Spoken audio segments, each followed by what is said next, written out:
A gente começou a HS, minha empresa, hoje com R$ 2.000 emprestado, que é o que eu tinha de caixa, não tinha nada. Tava com 1 milhão de dívida no nome na época. E hoje a gente é a maior do país. O nosso negócio como dono de restaurante não é o restaurante. O nosso negócio é gestão. Quem é bom vai crescer e quem é ruim vai quebrar. O marketplace, ele vai te trazer volume, ele não é vilão de forma alguma. O vilão é você, que você não é um bom gestor. Não, se é algo hoje que te incomoda e te impede de crescer, vocês todos são se fuder. Fala, dono de restaurante, eu sou o Habib, sultão do marketing. A gente está aqui para hoje conversar e debater um pouquinho, que é o que o nosso país está precisando. Estamos aqui com 15 donos de restaurante, acho que 14, que teve um que faltou aí, porque teve problema na operação, não conseguiu desprender, mas vamos para os tópicos, né? Restaurante não quebra por falta de cliente, quebra por excesso de todo mundo. Peraí, concordou? Discorda. Mas e você, primo? Você discordou? Eu quero ficar à vontade, primo. Tô nervoso aqui, primo. Não, vamos instalar Tudo bom? Amém. Prazer aí, primo. Habib. Prazer, Vitor. Prazer. Barbão. Me explica por que não, primo? Não, eu acho que é falta de dono burro. Eu acho que às vezes é falta de dinheiro. Tá. Não falta de o cara ser esperto ou burro. Tá. Acho que não é questão de expertise, é questão de money. Mas você acha que ele não tem o money, o caixa, né? O massari, que a gente fala em árabe, porque ele é... Não, é que eu vejo o meu caso, né? Tá. Eu sou do zero ao nada. Certo. Do zero a alguma coisa. Certo. O que foi o meu caso também. Vou explicar um pouquinho disso aí. Então, do zero a alguma coisa. E é fácil a solução colocando dinheiro. Certo. Agora a solução Quando tá fudido. é fudido sem dinheiro. Mas o que você fez para contornar isso? Estamos contornando. Não, tá nesse processo. Estamos muito processo. Mas o muito que processo. você tá fazendo de diferente nessa trajetória? Por exemplo, hoje. Mudei algumas coisas dentro da operação. Legal. Dentro da operação em si. Controle de custo. Isso, e tentando engajar nova parte no marketing. Legal. Tentando dando um novo engajamento para dar outra Legal. visão. Eu falo muito isso porque a gente começou a HS, minha empresa, hoje com R$ 2.000 emprestado, que é o que eu tinha de caixa, não tinha nada. Tava com 1 milhão de dívida no nome na época. E foi onde a gente começou. E hoje a gente é a maior do país. Não é restaurante, é outro tipo de negócio. Mas como eu já peguei clientes que começaram pandemia, quebrado, fazendo em casa mesmo, e hoje está em 5, 6 operações. Então, quando eu trago que é excesso de dono burro, eu acho que não é só para dono de restaurante. Eu acredito que seja para todos os mercados. Eu vejo tanto dono de agência, dono de restaurante. Eu já fui comerciante, quebrei porque eu era burro também. Então, claro, ninguém estava esperando uma pandemia nessa trajetória, mas eu quebrei porque não tinha caixa, não tinha gestão. Então, quando eu falo que o dono é burro, é porque o cara não sabe gerir o negócio dele. Começar sem dinheiro, eu vou falar para você, primo, eu acho que é a realidade de 80% dos negócios brasileiros, e por isso que no nosso nicho quebra mais de 90% em 2 anos, na gastronomia. Então, o que eu falo? Não é a questão do dono ser burro, não, acho que eu fui um pouco mais agressivo na questão da pergunta, mas é não saber gerir o próprio negócio, irmão. Porque se o cara não tem caixa, beleza, estou no 1º ano de empresa, aí não tenho caixa, legal, estou no 2º ano de empresa, ainda não tenho... Ok, está construindo. Está construindo. Eu acredito que a empresa ela fica sólida quando chega no ano 5. Isso pode ser qualquer nicho, dono de restaurante, dono de agência, o que for. 5 anos de empresa, ele começa a virar uma empresa real. Então você tem que se priorizar para chegar no final desses 5 anos com caixa. Se chegou nesse final de 5 anos com caixa, você está no caminho certo. Pô, irmão, eu expandi, abri mais uma loja, estou descapitalizado? Da hora, você está crescendo. Então eu acho que quando o cara está sem caixa e está parado, aí que ele é o jegue. Entendeu? Eu acho que você já me falou. A primeira coisa que você sentou, falou, irmão, meu cenário, mas a gente está revertendo. Exato. Tem muito nego que vê no caixa zerado, sem lucro entrar no bolso e fica lá assim, ó, mexendo no celular. Entendeu? E eu já vi. Tem que dar um jeito, tem que dar um jeito. Eu acho que é isso. Quando eu falo que o cara é falta de expertise, para não falar burro, eu acho que é isso. Ele não se movimenta. E o movimento gera, muitas das vezes, movimento. Então, eu volto para a pergunta. Você acha que é o dono ou é a falta de caixa que você me trouxe? É a falta de caixa. Falta de caixa? No seu cenário? Sim, no meu cenário. Tá. No meu cenário. Hoje é o seu cenário. Você está com 2 anos de hamburgueria. 2 de hamburgueria e 3 do bar. Legal, legal. É que é 2 comércios em um só, mas... Você fez 2 estabelecimentos num só. Isso, Legal. no mesmo lugar. Mas é falta, eu acho que e outra, muito imposto. Isso aí é o que Você não consegue se livrar, quando você tenta se livrar do bagulho, vem outra paulada violenta. E aí, para quem do zero ao nada, pegar o meu primeiro ano de imposto foi R$50 mil. Aí começou zerado. Quem começou zerado, você já voltou para trás 3 vezes. Então esse que é o X da questão. Eu ainda volto, não é que falta de caixa. Eu acho que muitas das vezes é reduzir custo. Então eu já vi nego quebrando, eu mesmo, na época da pandemia. Abri uma loja, gastei quase 2 milhões na loja, aí 6 meses depois pandemia. Ninguém ia saber na história que a gente ia ficar 1 ano de lockdown, mas eu não tinha caixa. Se eu tivesse igual hoje, eu tenho na minha operação, hoje eu tenho 6 meses no meu caixa. Se acontece qualquer coisa com a minha operação, eu tenho 6 meses para segurar. Estou tentando bater 1 ano de operação, mas... Depois da pandemia, né? Porque aí eles viram que ficou 1 ano. Eu já aprendi, então larguei a mão de você ver. Uma coisa que desde o dia 1 na minha empresa eu fiz, e isso eu aprendi na pandemia, R$1 que está entrando, R$1 que está saindo. Gestão de caixa, bonitinho, colaboradores, todo mundo, os clientes com contratos. Então a gente se preocupou muito em profissionalizar a nossa estrutura administrativa, desde o começo. O primeiro investimento que eu fiz foi nos contratos. O segundo investimento que eu fiz foi no meu financeiro, né? Que hoje é minha CFO. Então eu falo para você, primo, muitas das vezes não é falta de caixa. Porque eu já vi nego fazer mágica sem dinheiro, eu sou prova viva disso. 2 mil emprestados da minha mãe para a gente comprar um PCzinho velho. E hoje a gente está com 90 colaboradores. Então, é o que eu te falo, o problema não é o caixa. O dinheiro é a solução, não é o problema. Quando a gente fica travado, a gente pensava assim, meu sócio, quando a pessoa fica travada, o dinheiro é o problema, ele não vem. Eu aprendi isso de prova viva. Então, o dinheiro é a solução. Preciso de mais dinheiro para resolver os meus problemas. E não falta dinheiro para resolver meus problemas. Deu para trazer a linha de raciocínio? Entendi. Satisfação, pai. É isso. Valeu. Você já tirou o cabaço aqui, já foi. Já... Seu restaurante não é ruim. Você que não tem coragem de admitir que não sabe gerir. Concorda? Todo mundo concordar? Não, gente. Não pode todo mundo concordar. Vem, Johnny. Vem aqui, porque você concorda. Então vem, pai. Já que todo mundo concordou, ninguém quis ser polêmico comigo. Cliente HS é 3 anos, né, Johnny? 3 anos e uns quebradinhos. Seja bem-vindo, irmão. Por que você concorda, pai? Fala pra gente. Na verdade, eu acho que o nosso negócio como dono de restaurante não é o restaurante. O nosso negócio é gestão. O nosso ramo de atividade é o restaurante. Então, a partir do momento que eu entendo que o meu negócio é gestão, eu tenho a responsabilidade pela prosperidade ou pela decadência do meu negócio. Eu parto por esse princípio. Legal. Agora, a questão da gestão. É muito fácil o cara colocar a culpa no governo, é muito fácil o cara colocar a culpa na falta de funcionário. É muito difícil contratar. Mas quanto tempo você está gastando fazendo entrevista? A maioria dos donos de restaurante falam para mim a mesma coisa. Jonathan, tá muito difícil com mão de obra. Eu tô com meu time completo. Por que você não tá? Mas não tô conseguindo encontrar. Tá, quantas entrevistas você fez na última semana? Nenhuma. Qual que é a energia que você está gastando para buscar pessoas para vir trabalhar com você? Então é a mesma história, a mesma situação. Você tá no ramo de food há quanto tempo, pai? Vai fazer agora 11 anos em janeiro. Só, né? Só 11 anos. Só 11 anos. E essa história de hoje, tá ruim de contratar?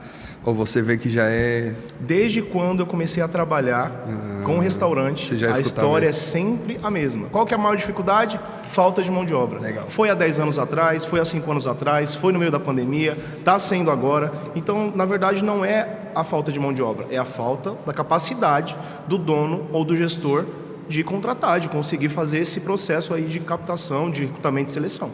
É isso aí. Isso eu falo muito tanto para dono de restaurante como dono de agência. Porque do mesmo jeito que você escuta isso de dono de restaurante, eu também, há 4 anos já, eu escuto dono de agência a mesma coisa. Puta, irmão, tá ruim de contratar. Eu falei, irmão, como que tá ruim de contratar se o cara vai trabalhar, no caso deles, né, de casa, de cuequinha, porque tá ruim de contratar? Isso. Então, o que eu vejo, a maioria das vezes é falta de cultura dentro da empresa.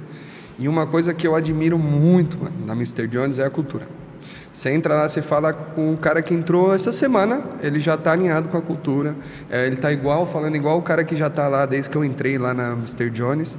Então isso é muito legal. E o que você dá uma dica prática aproveitar que você concordou comigo.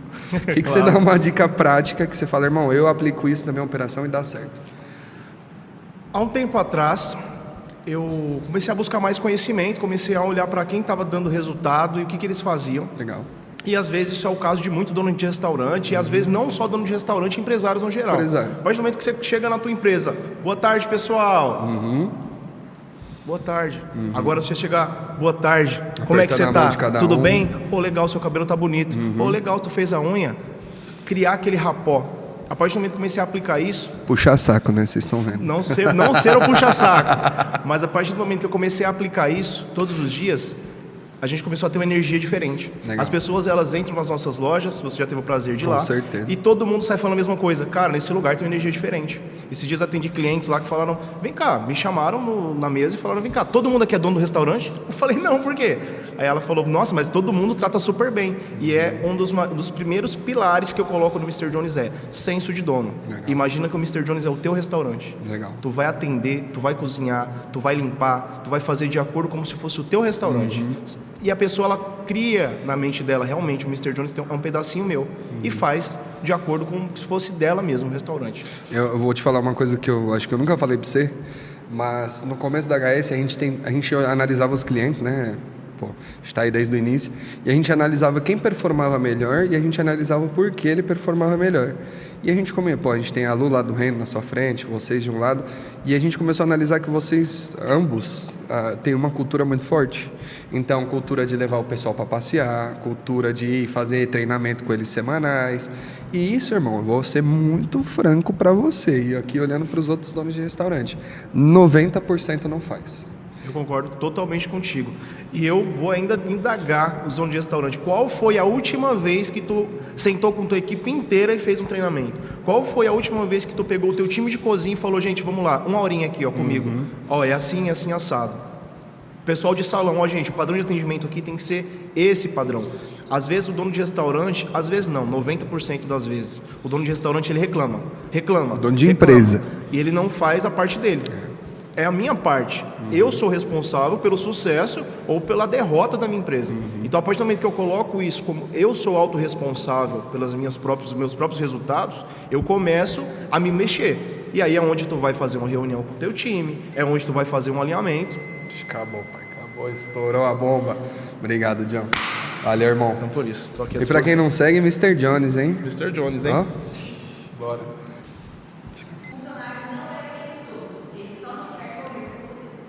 E aí, quem discorda, concorda. Concorda, não vai concordar. Aí o primo discordou, vem, primo. Vamos pro fight, vem. Que a sua história é legal. E aí, primo? Se Beleza? apresenta aí pro pessoal. Fala galera, sou o Renato Vieira. Qual que é o restaurante? Sushi. A gente tem uma operação de sushi. Recentemente a gente implementou hambúrguer também. Legal. E por que você discordou comigo? Bom, então eu acho assim, porque vem um pouquinho do último assunto, né? Que é a questão de procurar uma boa pessoa para trabalhar. Isso aí. Né? Eu vim do lugar que meu antigo chefe falava. Falou, pô, a galera não quer trabalhar, ela quer receber. Então a gente tem essa linha, é um dos pilares maiores aí que a gente tem para contornar esse. E parte disso, né? Geralmente a galera faz uma entrevista, né? Hoje em dia a galera quer saber primeiro quanto ela vai receber. Qual o valor? Então, quanto que é? Tal. Não, vem na entrevista primeiro pra gente conversar e tal. Mas a galera quer primeiro saber o valor. Independente da vaga, não sabe se ela gosta, se ela realmente consegue. E... Nem se tem expertise, né? O cara só quer saber o valor. Muitas das vezes a gente coloca a vaga lá, não precisa de experiência. Eu te ensino tudo. Aí vem. Então aí que complica. Então eu acho que do maior fator para essa pergunta, né? Então acho que aí vira uma... Mas você acha que eles são preguiçosos ou não? Eu acho que sim. Sim? Assim, acho que pelo menos nessa como posso falar, Nesse nicho do food service? Nesse nicho também e nessa geração agora. Tá. Essa geração Então, eu acho que está muito preguiçosa porque, é muita internet, eu quero fazer um joguinho, um tigrinho, ou postar um vídeo, um YouTube, alguma coisa assim. Acha que já vai estourar. Acho que não é assim. Eu escuto muito dos meus clientes, irmão. Isso eu acho que desde o começo tenho clientes mais de idades mais de idade. E eu já escutei, os caras não querem trabalhar por culpa sua, Habib. Você tá dando trabalho para eles trabalharem em casa, tal, os gostosinhos. Marketing. E marketing. Não só marketing, qualquer outro. Hoje o cara liga uma live e já começa a ganhar dinheiro em casa. Então, eu vou te dar 2 insights, primo. Acho que vai ajudar bastante. Eu acho que o primeiro todas as gerações são vagabundas. Uma menos que a outra, uma mais que a outra. Eu sou de uma geração, meu sócio é de outra, ele é bem mais novo que eu. Nosso primo é de uma outra geração mais velho. Mas o que eu trago? Hoje, principalmente na geração Z, vou falar geração Z, de vez a gente ficar preocupado, todo vagabundo, não vou contratar, a gente tem que aprender a estudar a geração e doutrinar a geração em cima dela. Então, se eu aprendo o que os caras gostam, o que é interessante para os caras, um exemplo, essa geração todo mundo imediatista. Então, o cara não vai querer trabalhar 3, 4 anos para ele subir R$1.000 de salário. Então, tem que ser vendido para ele algo mais imediatista, principalmente se o cara é novo. Só que isso é bom também, porque o cara entra com gás, ele é novo, ele quer aprender. Então, se você dá uma oportunidade para ele crescer rápido, ele vai abraçar. E eu falo por mim, minha empresa hoje, eu acho que 70% é geração Z, é todo mundo de 25 para baixo, porque eu trabalho com marketing. Então, a galera mais nova, digital, tal. A minha líder de social media, que tem 35, é uma das mais velhas, para você ver, da operação hoje. E o que eu falo para você? Antes, eu tive muita dor de cabeça. Todo mundo queria ficar em casa, trabalhando na paz, de boa. Hoje a gente conseguiu criar uma cultura forte. Esse é o ponto que eu ia chegar. Cultura. Só que qual que foi a nossa dificuldade? Todo mundo home office. Você tá do lado do cara, abraçar ele e falar, vamos, é fácil. Hoje a gente tá com o escritório, tá bem mais fácil. Só que naquela época, irmão, não tinha ninguém. Até o começo do ano, não tinha ninguém do meu lado. Então a cultura, ela tem que ser implementada através de você. Se eles verem que você é o primeiro a chegar, se eles entendem que você está sempre posturado, está sempre resolvendo o problema, o seu time vai embarcar atrás. Então, o que eu falo? O problema não é o colaborador, é sempre o dono. Eu falo isso por mim. Quando meu time não está engajado, eu paro, mudo toda a minha doutrina, toda a minha rotina, tudo que eu estou fazendo, e sento com eles de novo. Nunca vou mudar o time primeiro, eu mudo eu. Mas aí, no caso, que nem o que geralmente, né, os gurus, né, sei lá, que pregam que se você tem que sair da operação e tal. Sim. Aí você tá me falando aqui agora, assim, pelo menos eu acho que no início. Isso, ainda mais nessa fase inicial que você tá, exato. Ficar lá, Hoje full time. eu não tô mais na minha operação. Hoje eu não falo com os meus clientes, só para ir comer de graça no restaurante dele. Não, mas eu hoje não meto mais a mão. Mas o que eu faço? Eu faço o acompanhamento. Eu entro uma vez por semana dentro da operação. O acompanhamento é importante, né? Entrar dentro da operação. Por isso que as franquias, por exemplo, tem o cara que visita as operações no meio da semana, porque eles entendem que precisa passar lá, dar uma olhadinha, tá tudo certo. Isso você vai encontrar uma dificuldade maior quando você começar a multilojas. Você ainda está nessa fase inicial, mas quando você falar, irmão, vou abrir mais uma, aí você vai entender que já vai ficar mais difícil. A dificuldade que eu tenho lá é um pouco com o horário, né, do horário de entrada, foda, e o horário de saída eles querem ir embora antes. É sempre assim. Então, tipo, pô... Estourou, primo. Valeu. Obrigado, pai. Próximo a gente Tamo junto, é?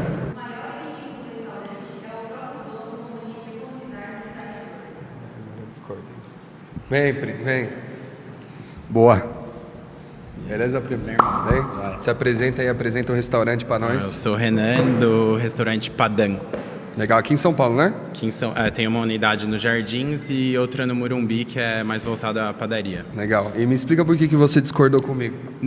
Aproveitando o gancho do meu amigo, e você entrou na linha do marketing, né? Que acho que tem conhecido que investe 1 milha, 2. Isso. E esquece do marketing. Mas eu acredito também que eu acho que tem casos que ainda não é a hora do cara investir naquele marketing, entendeu? Então, enquanto ele não tiver uma operação certa, processos certos, o produto bom, produto de qualidade, pode ser que às vezes ele se extrapola, investe em marketing e dá aquele efeito bumerangue, né? Que tem casos aí que eu já fui e falei, pô, isso daqui é puro marketing. Chega lá, o produto ruim, atendimento ruim. Então era só uma forma de completar. Eu vou te falar, como que o cara vai testar se ele não fazer um puta lançamento de loja e ter um movimento assim, realmente robusto? Porque o que eu vejo maior cagada, o cara fica com medo, porra, Bíblia, vou gastar 2 milhões na loja lá, pô, abrir puta loja bonita, da hora, coisa linda. Aí ele não injeta em nada em marketing porque ele quer fazer o soft opening, tá bom? Aí a gente tá falando de soft opening. Pode ficar 30 dias nesse soft para validar a operação. Eu tenho um cliente que faz isso. Cliente grande, que fatura 2, 3 milhas mês na operação, ele fica soft o mês todo, depois de um mês ele arruma tudo e taca pau, beleza. Só que, se eu não invisto no restaurante para ele vender, como que eu vou testar a minha operação? Eu preciso de fila na porta mesmo. Para aí, você como dono de restaurante, validar, falar, irmão, não, deu certo ou deu errado.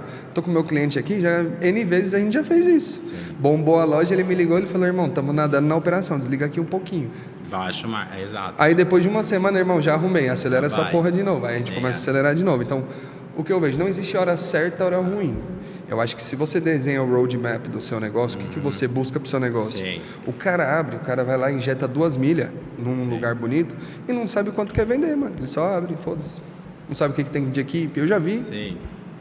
Não, se o cara tem recurso pra fazer tudo certinho, jogar o soft open e tal, tá legal. Aí ganhar é legal. marketing baixo, aí beleza, mas a gente tá no Brasil e eu acredito que mais que de 95% pra mais, o pessoal abre com caixa. É o que a gente tava falando. Que eu a e o gente primo. estava falando, mas eu entrei na mesa aqui, a gente falando de 1, 2 milhas. Isso. E aí você falou de outros clientes de 3 a 4 milhas, então a gente já está subindo. Não, eu tenho um cliente aqui que quando eu peguei, que ele tava aqui falando, tava faturando nem 200k. Que foi esse cenário aí que eu tô te falando, abaixa um pouquinho. Então, você só vai conseguir validar a sua operação na hora que ela pegar fogo. Sim, Mano. Tem que botar para teste, não tem para onde correr. É isso aí. A minha operação não é restaurante, mas quando eu quero escalar, eu boto para teste. Agora, se ele me liga e fala, viado, tá deixando cair aqui, eu Tá já bombando. desacelero. Que é o melhor. Não, o melhor problema de ter. De ter, né? Valeu. Obrigado. Bora. Quem investe em crescimento na crise acaba Concordo. Só um discordo. Concordo. Vem você então, primo. Volta. Que a gente não acabou a discussão, tava bom aqui. Quem investe em crescimento na crise, cava a própria cova. Eu discordo porque eu acho que tem uma variável, né? Os números, a economia, ela tem uma variável. Então, depois de toda a crise, Vai subir. sobe os números. Então, a pandemia, né? O caso mais recente disso. Eu acho que hoje a gente vem vivendo em um momento de crise. Então, assim, eu até vejo um cenário otimista para quem está com coragem. Que eu acho que empreender é isso, né? O cara, ele é corajoso. Então, é o momento que eu investiria. Legal. Eu concordo também, porque no momento de crise muita gente para de investir. E automaticamente isso desbaratia o seu investimento, entendeu? Então, por exemplo, os influencers que estão aquecidos, cobrando 10 pau. Legal, você está cobrando 10 pau? Da hora. Hoje ele está cobrando 5, porque o mercado está desaquecido. Então é hora de você injetar. E principalmente, por exemplo, pensando em tráfego. Pô, há um ano atrás, cada vez o tráfego vai ficando mais caro. Você pega quando eu comecei a HS 4 anos e meio atrás, era bem mais barato que hoje. Só que um ano atrás estava bem mais caro que hoje. Então hoje, eu tenho um cliente que o custo por compra dele ali era 7 a 10 reais, hoje está em 3, 4. Por quê? Legal. Menos gente. Só que isso é um cenário ruim, tá? Porque tem gente quebrando e aí menos gente. Eu fiz essa pergunta, que é legal, para um ex-presidente de uma rede grande, a rede do Habib's, no começo do ano. E eu perguntei para ele, eu falei, irmão, o que você acha do cenário de food em 2025? O que vai acontecer, né? Esse cara, 30 anos de restaurante, já foi gerente do Habib's durante 10, legal. Ele falou, meu filho, quem é bom vai crescer e quem é ruim vai quebrar. Porque ele falou, quem é ruim não tem controle de custo, não sabe investir, ele não vai conseguir manter o negócio dele por muito mais tempo. O cara que começou na pandemia, na cozinha da mãe, na churrascaria do tio, esse cara não consegue mais tancar a operação dele. Por quê? Cada vez mais os insumos encarecendo, marketplace roubando mais, e ele não consegue crescer mais a operação dele. E automaticamente ele para de investir. Sim. E não é só cara pequeno, tá? Eu já peguei cara grande, bateu qualquer aguinha na bunda, corta o marketing. Só que ele volta depois de 2, 3 meses. Habib, tudo bom? E aí eu cobro mais caro, de lei. Sim. Porque eu já aviso o cara, eu falo, irmão, você vai sair, você vai voltar daqui 2 semanas, me escuta, você vai voltar daqui 2 semanas e eu vou te cobrar mais caro para você voltar. E tive N casos, inclusive essa semana que aconteceu. E aquilo, né? O fracasso de um é a oportunidade do outro. Exatamente. Eu estava num evento, isso é bem legal, o iFood Move agora, e eles estavam falando muito dessas métricas, que mesmo que fecha muito restaurante por dia, abre muitos restaurantes por dia. Então é uma métrica que... essa aí você tá com a razão, pai. Boa. Valeu. Vem, Johnny, vem que você discordou também. E aí depois eu quero um que concorda. Por que você discorda, pai? Fala pra mim. Quem investe em crescimento na crise cava a própria cova. Não vou muito longe, tá? Pandemia. Certo. Pandemia, o que vai acontecer? Vai fechar os restaurantes, tudo mais, desespero coletivo. Primeira coisa, sentei com a minha sócia, e agora? O que a gente faz? Porque a operação de salão, a gente vai ter que fazer o quê? Dispensar garçom, dispensar... Beleza, vamos conversar? Vamos. Dispensamos umas 4 pessoas ali, entre cozinheiro e garçom. Primeira semana, dobrou de venda. Nossa, tá na crise, vamos continuar assim. Não, dobrou a venda, tá acontecendo alguma parada. Vamos para a parte estratégica do negócio? O pessoal tá todo mundo em casa, não tem o que fazer. Quem tá em casa? Família. Vamos criar pratos para a família? Foi onde apareceu a oportunidade e a ideia de criar pratos que servissem de 2 a 3 pessoas. Foi onde foi a nossa virada de chave com os parmegianas. É isso que eu ia falar, uma tal de parmegiana, uma né? tal de melhor parmegiana de São Paulo. Tô sabendo. Então nós começamos com esse parmegiana focado, investimos em estrutura, investimos em marketing, fizemos tudo que estava no nosso alcance. Pandemia. Isso meio da pandemia. Fizemos tudo que estava no nosso alcance para impulsionar esse produto. Resultado, mais que o dobro de venda em coisa de pouco menos de um mês, assim, já estava dobrando. Legal. E a gente não sabia mais o que fazer, contrata o pessoal de volta que foi dispensado, vamos para cima, reestrutura todo o restaurante, vamos montar uma frente aqui só de delivery e conseguimos aí escalar nosso delivery. E os donos de restaurante que estavam lá, mas montar delivery, contratar entregador. Hoje tem delivery. Ih, rapaz, muitos quebraram. Eu tenho muitos colegas ali, não vou muito longe, o pessoal ali da região que quebraram ali. No meio da pandemia eu falava, não, cara, monta o delivery, contrata entregador. Não quiseram pivotar. Entrega o que sabe fazer. Mas eu nunca trabalhei com delivery. Cara, inova, vai lá fazer. A maioria das pessoas, elas pecam por não ter estratégia. Unicamente não parar e pensar. O cenário é esse. Quem está em casa? Fulano. O que essa pessoa que está em casa quer comprar? Então, na hora da crise, toda crise ela é uma janela enorme de oportunidade. Eu não preciso nem me falar nada, porque o menino falou muito bonito aqui. Cara, eu falei por 5 minutos? Vai, 5 minutos, pai. Você falou muito obrigado, bonito. Irmão. Vai lá.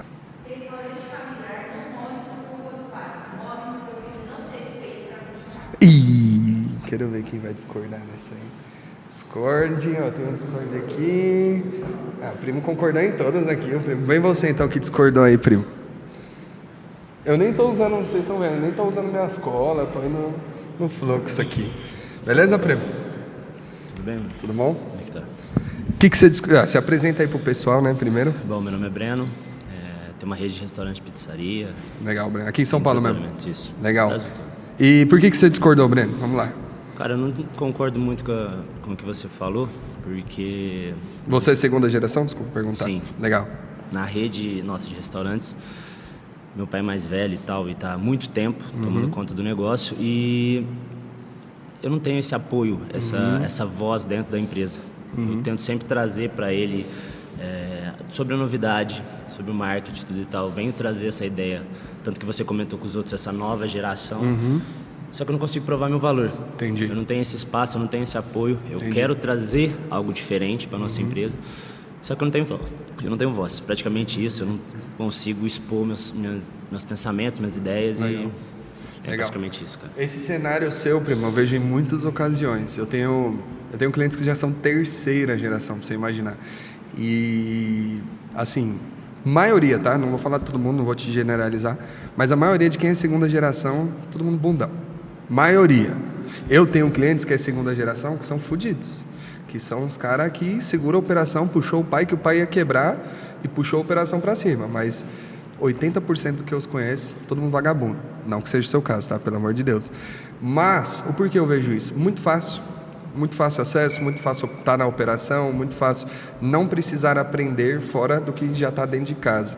E todo mundo que eu vejo que dentro de casa performou é porque em algum momento ele saiu, produziu fora alguma coisa, ou trabalhou com alguma coisa relacionada e voltou para a operação do pai. Eu tenho um caso, não é pai, mas é sogro.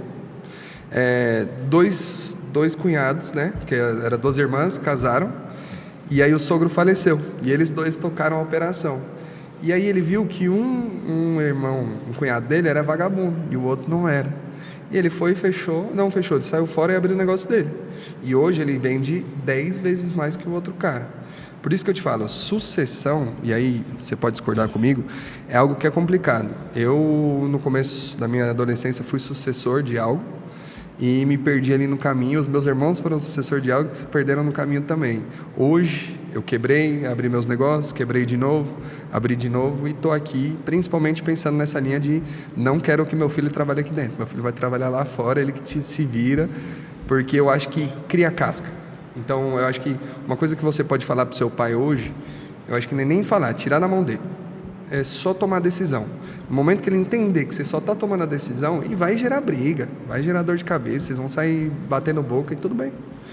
Toda mudança, ela gera algum desconforto. Assim. Né? Eu super entendo isso que você falou, mas só que é exatamente isso que acontece na empresa. Eu quero trazer esse algo novo, quero trazer o marketing, só que ele não acredita no digital. Legal. Então, aí eu chego nessa parte que as minhas ideias eu não tenho valor, eu não tenho esse apoio. Entendi. Começa em pílulas. Por exemplo, digital. Você não precisa de um time já igual a HS para fazer o Instagram, entendeu? Começa com pílulas. Mudou, ele vai gostar. Faz um conteúdo com ele, a galera vai chegar, ô fulano, então eu te vi lá no Instagram. Automaticamente ele vai gostar, vai dar corda. Então acho que começa em pílulas. Você vai ver que automaticamente ele vai girar essa roda. Daqui 1-2 anos você está 100%. Eu tento sempre trazer essa novidade que é muito importante. A gente trazer o marketing digital, ele não acredita muito no digital. E aí o que sobra para mim é iFood, delivery. Eu ficar responsável, entendeu? Que é o que tira mais dinheiro de vocês na outra ponta. Então é complicado, cara. Legal. Eu acho que a maior dica que eu posso te dar mesmo é comece em pílulas. Eu tenho muito cliente que passou por essa transição. Tem uma cliente de BH que ela comprou briga, não avisou que contratou a gente, contratou, aceleramos. 3 meses depois ele foi ver que se gasta. Mas a gente já tinha aumentado 200 mil de faturamento. Então a gente fez em pílula, fez uma estirada, mas podia chegar no final do primeiro trimestre só preju. E ela estava apta a comprar essa briga. Então eu acho que é dar esse empurrãozinho mesmo que gere desconforto. Não tem muito para onde fugir. Fechou, pai? Obrigado, meu irmão. Valeu. Você é segunda... Cola aí, pai. Aproveita. Posso, produção? Desculpa. Prazer, irmão. Prazer, Guilherme. Fica à vontade, Gui. Você é segunda geração também? Eu tenho, sim. Legal. Eu tenho 22 anos. Legal. Meu pai decidiu ter uma virada de chave gigantesca. Meu pai, meu avô é fã de churrasco, de tudo. E eu concordo bastante com isso, ainda mais quando você está desde o começo. Quando você está desde o começo, você consegue ver o sofrimento desde o começo. Você consegue abraçar certas dores, né? E você sente a dor, né, pra você? Sente. Então, eu tinha acabado de arrumar meu primeiro trabalho. Fui crescendo, fui mudando, mudei bastante. Só que aí meu pai decidiu virar essa chave. Aí eu consegui ver... Isso você estava com quantos anos? Tô com 22. Legal. Hoje, mas quando começou eu tava com 22, foi agora? Quando comecei eu tava com 21. Ano passado, legal. Aí eu vejo que se der tudo errado é capaz de desanimar meu pai, desanimar minha mãe. Minha mãe não acha que conseguiria voltar a trabalhar para outra pessoa mais. E eu acho que quando você tá desde o começo, e meu pai sempre tenta ter um diálogo bem aberto, que é onde a gente consegue ver onde dá certo e onde dá errado. Ou seja, transparência. Aí ainda acaba tendo umas discussões, mas é normal. Normal. Mas então a gente acaba vendo que quando começa a dar certo, aumenta o ânimo e fica cada vez mais empolgado. É isso. Então você concordou que a segunda geração muitas das vezes é o que atrapalha a primeira geração. Eu acho que sim, mas também muitas das vezes quem atrapalha é a primeira geração também. Então nunca vai ter a discussão certa ou errada para isso. Eu acho que cada um tem suas dores, como o primo ali tem suas dores. O que eu falo, se você tem o coração limpo, você está fechado com o negócio e não vê como é dos seus pais e vê que é seu, porque daqui a pouco, irmão, seu pai tem quantos anos? Seu avô, sua mãe? Meu pai fez 44 anos agora. Vamos falar que ele tem mais 8 aninhos aí, trampo firme. Daqui a pouco vai sobrar para você. Então, se você já não ir puxando 100% dessa bucha nesses próximos 8 anos, alguma hora vai voltar para você, entendeu? Eu vejo muito cara fugindo da responsabilidade. Não, é dos meus pais. Alguma hora cai na mão dele, porque ou o pai fica doente, acontece uma coisa com a mãe, ou eles têm que viajar. Então, muitas das vezes, irmão, isso é muito legal que você está com eles desde o início. E qual que é o nome do restaurante pra galera? É Barbão Burgers, eu trabalho com meu tio ali. Legal. Só que com ele no bar dele eu trabalho desde os 14. Caramba. Desde os 14. Caramba, bastante tempo. Então você já é cria de casa, mano. Por isso que ele concordou. Valeu, irmão. Obrigado, valeu. Do Sultão? Já era, obrigado, gente. Para quem acompanhou o vídeo, muito obrigado, dá like, comenta e depois todos esses sorrisos lindos, restaurantes que vieram aqui em cima também segue lá. Eu sou o Felipe Vec, dono de restaurante, mentor de delivery, e hoje eu vim desafiar essa galera aqui para ver quem concorda e quem discorda das minhas afirmações. O marketplace não é o vilão. O vilão é você depender só dele.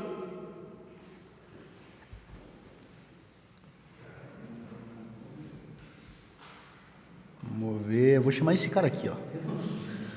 Vem cá, meu amigo, senta aqui. Amigo seu. Aqui. Tudo bem, meu amigo? Joia. Bom, vou falar aqui porque eu concordo, né? Porque a gente sabe que quem está aí no marketplace tem que primeiro, né, ter a clareza do custo, né? Tem que saber a precificação ali para você ter um retorno que seja ok para você performar.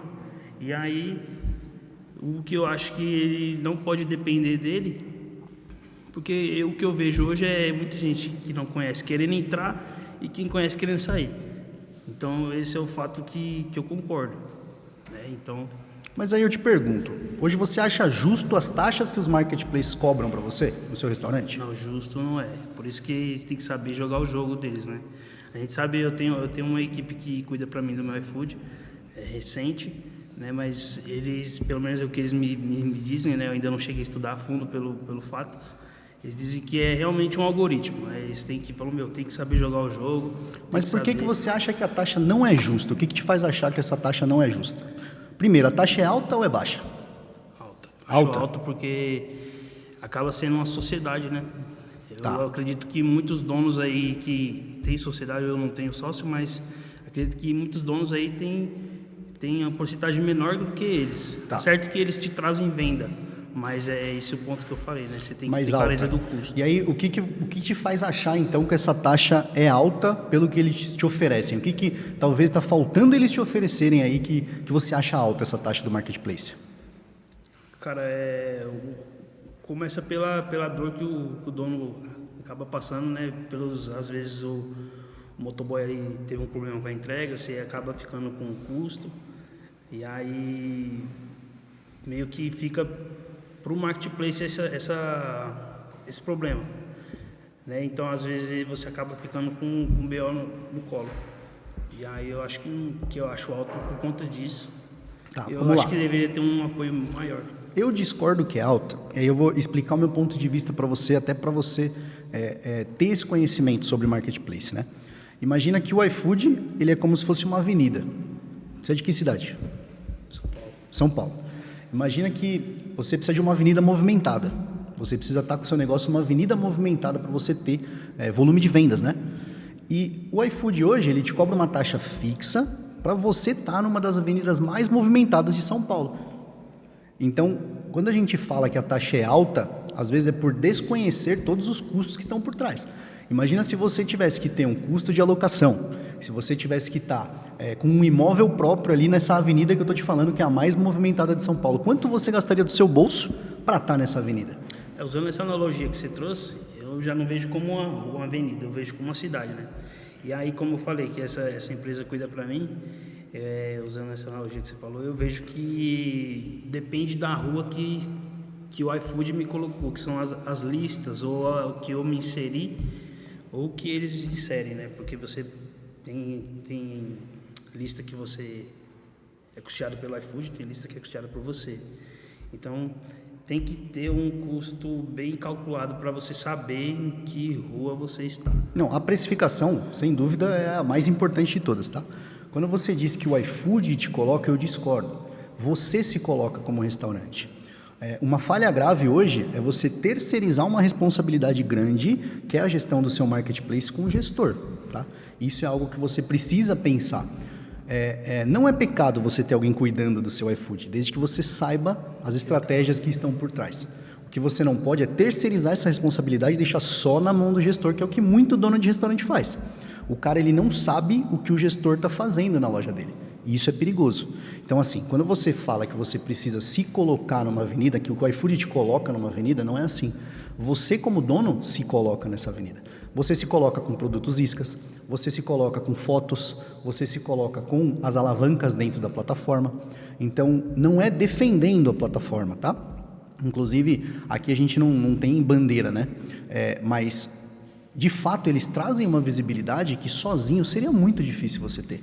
E aí, como você bem disse, você precisa saber jogar o jogo. Porque se você não souber jogar o jogo, e acontece muito, tem muitas lojas fechando por volume de vendas. Olha que engraçado. O Marketplace, ele vai te trazer volume, ele não é vilão de forma alguma. O vilão é você, que você não é um bom gestor.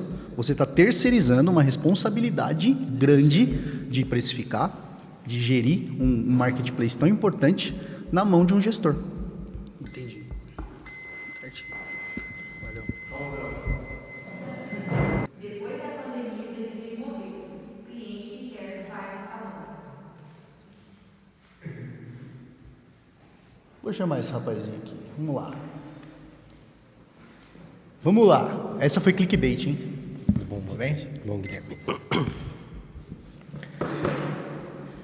A gente, como o foco da nossa hamburgueria, meu pai tenta fazer o máximo possível ser pelo delivery.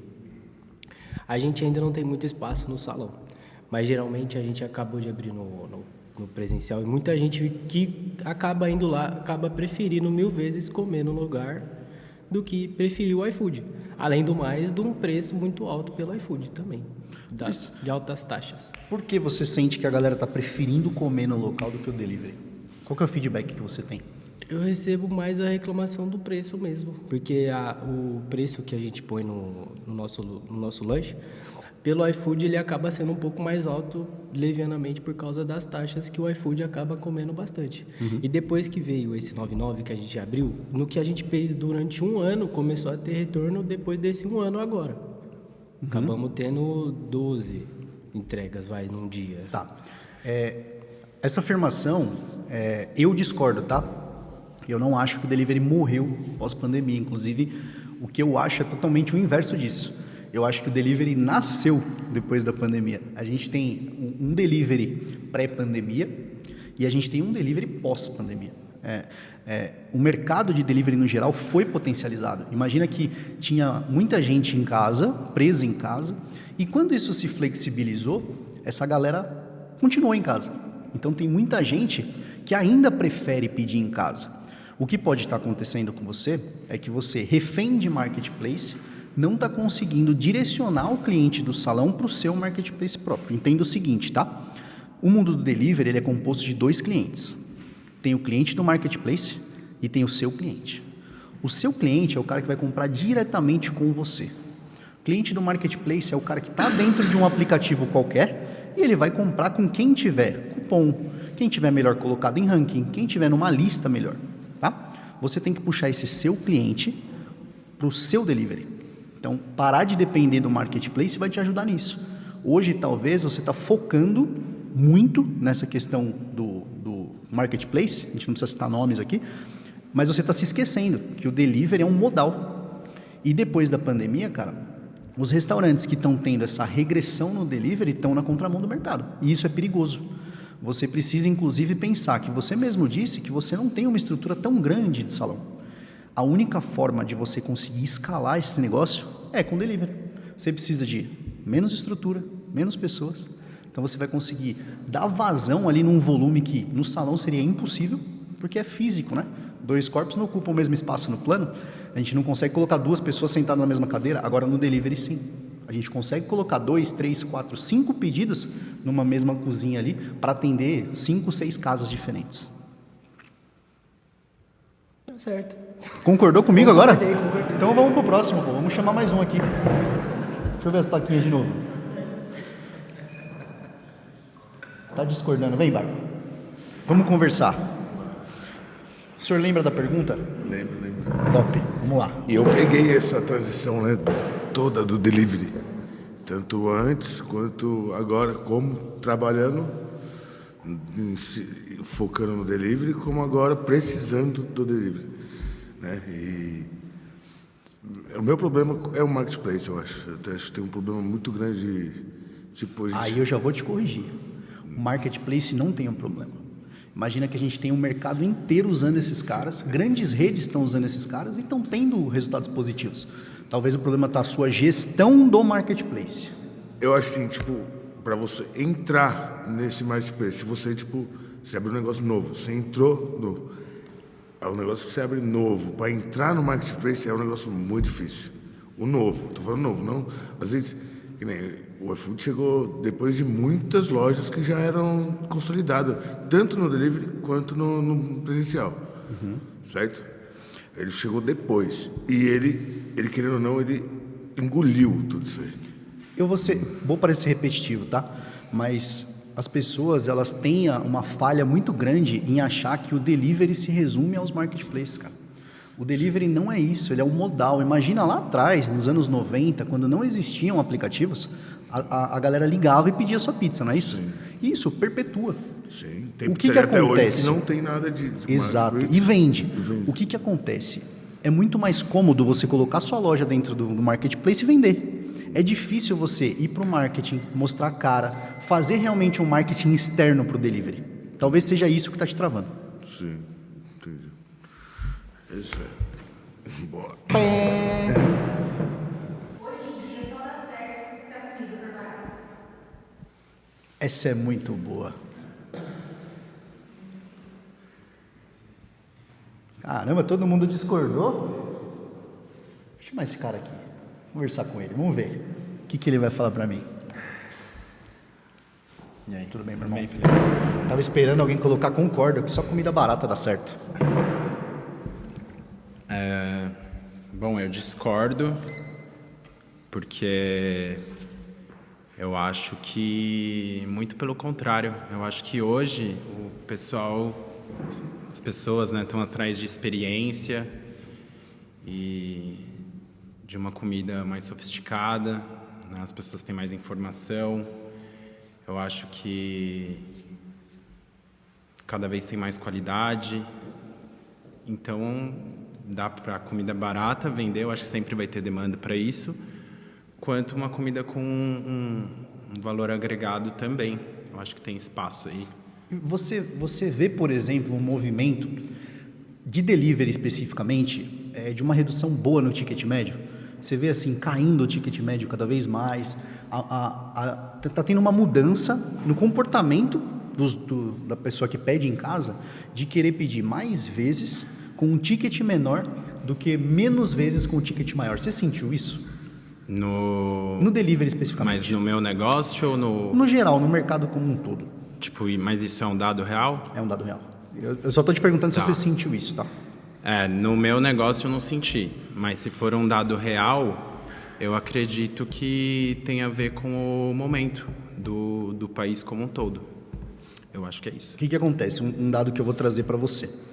Hoje está havendo uma mudança muito grande no mercado de delivery e no mercado de restaurante como um todo, onde a tendência está sendo uma redução de ticket médio, tá?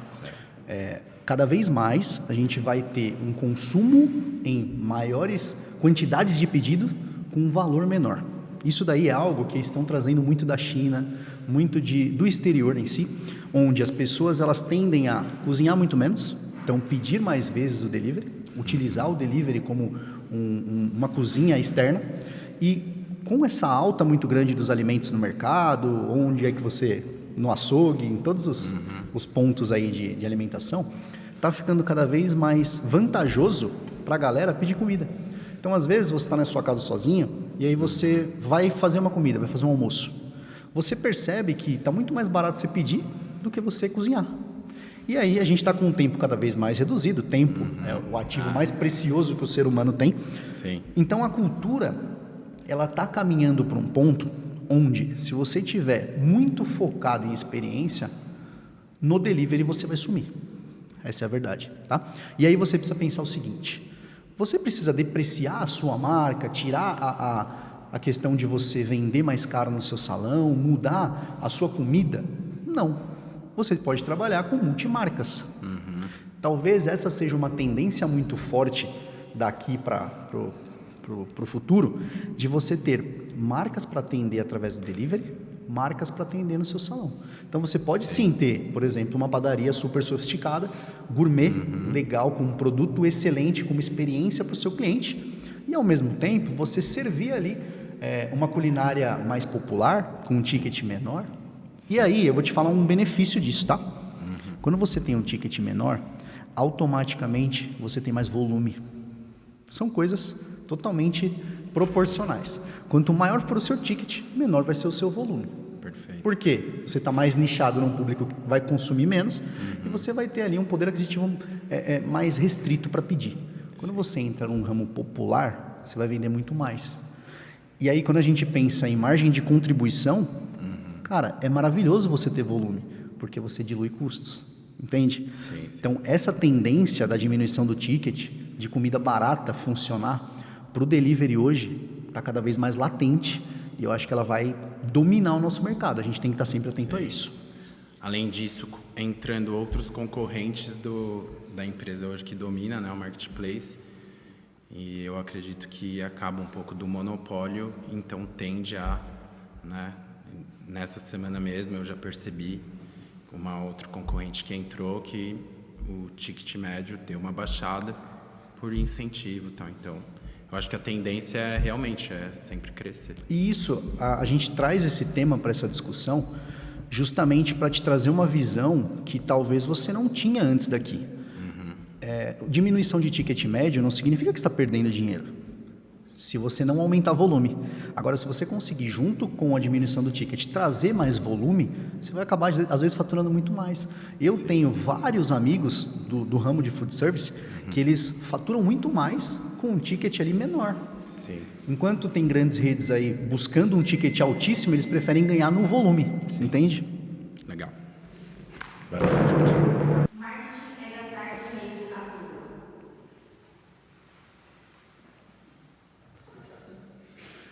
toa. Ah, você está na metade também. Ficou em cima do muro, vai sentar aqui.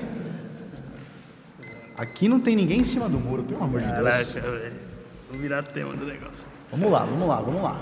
Bom, por que foi o que eu tava falando com... Cadê? Isso aí. Do marketing, né? Que tem gente que ele trouxe no assunto dele, que investe muito na casa e deixa de investir no marketing, né? É porque a galera não consegue ver os números, saber ali o retorno real, né? Eu consegui investir nisso quando meu gestor conseguiu linkar ali o Pixel da minha plataforma com a Meta, e aí ele me entrega semanalmente esses números. A gente investiu tanto, você... Eu vou te provocar, só para não ficar muito técnico o nosso papo, tá? O que você conhece sobre marketing? O marketing, que eu sei do marketing é que ele nos traz venda, né? Que você tem que estar em vista... Aí é que eu te digo uma coisa. O marketing, a essência do marketing não é te trazer venda. Isso é uma consequência. O marketing é como se ele fosse um holofote para o seu negócio. Você está dando visibilidade. E esse é um principal ponto que o dono de restaurante ele precisa entender. E aí, quando o cara reclama com uma agência de marketing, quando um cara acha que investir é jogar dinheiro no lixo, cara, a culpa é sua, mais uma vez. O dono de restaurante, um empresário, ele precisa conhecer de todos os setores da empresa dele. Se você não conhece o mínimo do setor de marketing, como é que você vai colocar uma agência para trabalhar com você? Geralmente a pessoa faz isso quando ela não sabe, né? Aí é que tá. Não é isso. A gente terceiriza algo que a gente domina. Esse é um ponto muito importante. Quando a gente traz algum setor para dentro da nossa empresa terceirizado, é porque a gente já domina aquele setor, eu consigo dar todas as diretrizes para eles, mesmo eles sendo uma empresa externa. É isso que a gente precisa entender. Não adianta você colocar um cara de fora para colocar algo que nem você sabe. O que eles pregam é isso, né? Pô, você não precisa saber, a gente deixa na nossa mão, a gente resolve. Aí eu discordo. Existem agências boas e agências ruins, como qualquer mercado. Restaurante é assim. Tem o sushi ruim, tem o sushi bom. A agência boa, ela sempre vai prezar pelo produto dela, da qualidade do produto dela. Ela vai te entregar? Vai. Mas se você não sabe o que você quer, como que a agência vai saber? Você não vai conseguir dar para a agência os dados necessários e as diretrizes necessárias para ela trabalhar. E assim, a agência precisa sobreviver. Então ela vai te vender. Só que não adianta você reclamar de algo que a agência não foi identificada para fazer. Primeiro ponto, tá? Todos os restaurantes e empresários precisam saber todos os setores. Esse é um ponto crucial. Se você é empresário, você tem a obrigação de saber. Sabe aquela coisa do empresário falar assim, mas eu não sabia que eu tinha que pagar esse tanto de imposto. O erro é seu, meu amigo. Você escolheu empreender. O Brasil é um país onde a burocracia é grande, os processos são grandes, né? Você escolheu, ninguém colocou uma arma na sua cabeça para você empreender. Agora, o que você tem que fazer? Aprender. Então, você é obrigado a entender o que é o marketing. Quando eu te perguntei, o que é marketing? Pô, é o que me traz venda. Tá errado. Ele vai colocar um holofote na sua marca e vai mostrar os pontos positivos da sua empresa para o público, tá? Mas a obrigação de vender é sua. E aí tem outro ponto. O marketing, ele até traz, mas ele não fideliza. Quem fideliza é você. Então, se você não fizer um trabalho bom dentro de casa... Tem que ter um branding bem feito. A verdade é que o branding, ele é construído com o tempo, tá? O branding, a marca, é com o tempo. O que você precisa? Você precisa de um bom produto, uma boa operação, um bom atendimento. Você precisa comunicar para o seu cliente o que você se dispôs a fazer. Primeiro ponto, você mostra para ele. Eu sou a operação mais rápida da minha cidade. Perfeito? Comuniquei. Ele vai pedir. Eu tenho que cumprir minha palavra com esse cliente. Então, eu vou ter que ser a operação mais rápida da minha cidade. A partir do momento que eu ofereci dessa forma e cumpri com um bom produto, o branding vai vir. Entende? O que eu vejo acontecer é, a galera não sabe o que é marketing, terceiriza o marketing, joga dinheiro fora e não é culpa da agência, é culpa do próprio dono. Enquanto a gente não começar a puxar responsabilidades que são nossas e a gente terceiriza, a gente culpa o sistema, a gente culpa a agência, a gente culpa o colaborador, a gente culpa a inflação, a gente culpa um monte de coisa e a gente esquece de se autorresponsabilizar. A culpa de muita coisa que acontece nas nossas empresas são nossas. A gente não faz o mínimo. Primeira coisa, você precisa construir conhecimento. Tudo que você sente que você tem dificuldades, você vai aprender, vai atrás de aprender. Certo, valeu. Você não consegue contratar ninguém porque o problema não é a geração, é você. Essa é boa, hein, mano? Essa é boa. Caraca, mas todo mundo concordou com essa frase. Vocês entenderam direito a frase?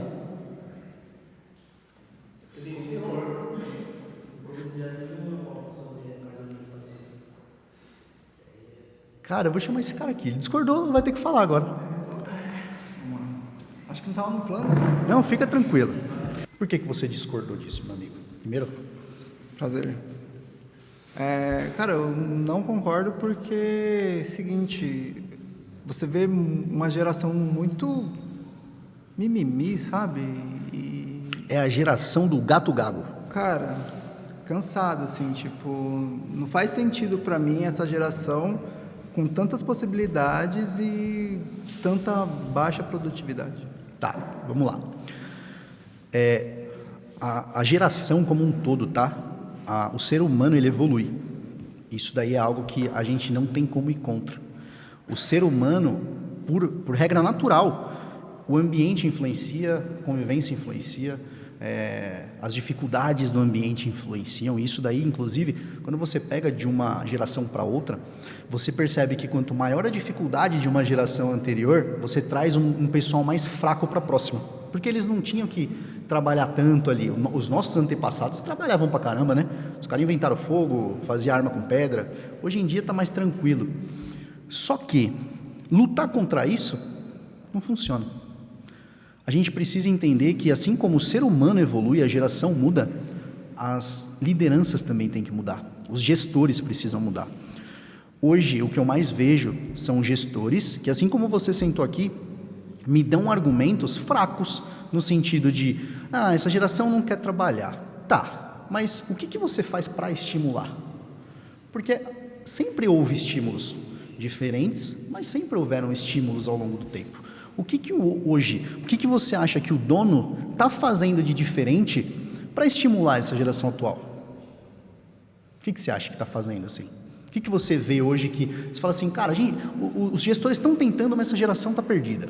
Por exemplo, hoje você talvez concorde ou não, mas as pessoas ganham melhor do que ganhavam no passado. É um ponto. Será que hoje, tipo, os gestores eles estão pagando melhor, estão dando mais, sendo mais legais? Será que ser legal é o caminho? Ou tem que ser mais firme? Tipo, aquele gestor que, tipo, tá pouco ligando pro colaborador, vai fazer o que tem que fazer e acabou.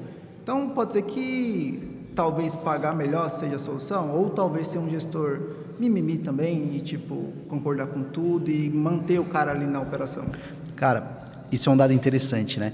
Quando você analisa os dados do mercado como um todo, e aí isso daí entra realmente em estatísticas Brasil, 70% das pessoas que saem de uma empresa não tem nada a ver com salário, não tem nada a ver com pagamento. Isso é muito interessante a gente analisar. O ser humano, por mais que a gente pense que ele é movido a dinheiro, e ele também é movido a dinheiro, ele é mais movido ainda a comunidade, ambiente. Então, às vezes, quando você tem uma empresa com alta rotatividade, nem é porque o salário é baixo, nem é porque você paga bem melhor ou pior. Eu discordo, inclusive, que os gestores estão pagando mais do que antigamente. Isso daí é algo que a inflação corrige. Quando você pega salário em si, a própria inflação corrige. E se a gente for pensar em poder de compra, acho que o poder de compra de hoje é até menor do que lá atrás. A gente tem uma inflação muito maior do que a correção do salário, né? E esse não é o ponto. Eu acho que o que está faltando hoje é trazer uma gestão inovadora, mais nova, que se preocupa mais com as pessoas. Aquela gestão de que problema você deixa em casa, aqui dentro é trabalho, isso não existe. Você não vai conseguir separar o ser humano do profissional, nunca. E aí o que está faltando talvez é o gestor entender que quanto mais ele se compadecer dessa situação, quanto mais ele se envolver nessa situação de aqui é um porto seguro, nós somos uma empresa, mas eu quero o seu bem-estar, quero saber se você está bem. Isso vai trazer o seu colaborador para perto de você. Isso vai fazer com que esse cara indique a sua empresa para outras pessoas trabalharem. Uma pergunta que eu faço para os empreendedores de hoje: quantos funcionários seus indicam sua empresa para outra pessoa trabalhar? Quantas pessoas você vê fazendo propaganda? Pô, minha empresa é sensacional, eu adoro trabalhar lá, você precisa conhecer. Se você mesmo não vê isso, e outra pergunta que eu convido, se você trabalhasse para a sua empresa, né? Se não fosse um dono da sua empresa, se trabalhasse para a sua empresa, você indicaria a sua empresa para outra pessoa trabalhar? Essa é uma pergunta que o empreendedor tem que se fazer. Porque se nem você, como dono, sentando na cadeirinha ali do outro, trabalharia na sua empresa, cara, ninguém vai trabalhar. Então, eu discordo que seja um problema geracional. Isso daí a gente não tem como fugir, tá, meu amigo? Boa. Obrigado. O mercado de restaurantes não importa se você é homossexual ou hétero. Todos têm as mesmas funções. Sem dúvida nenhuma. Concordo. Discordo, meu amigo. Senta aqui. Essa não tem como discordar. Não deu. Vamos lá. E aí, tudo bom? Como é que você tá? Tô bem, e você? Tudo ótimo. Cara, eu discordo porque eu sou uma pessoa LGBT, sou gay, e eu já sofri preconceito pelos meus próprios funcionários e também por clientes. Então, acho que... Mas isso você acha que ele trava o seu negócio por esse... É isso? Porque a pergunta foi essa, né? O mercado o mercado de restaurantes, ele não vai distinguir quem é hétero de quem é homo. Todos têm as mesmas oportunidades. Você acha que isso trava o seu negócio, é isso?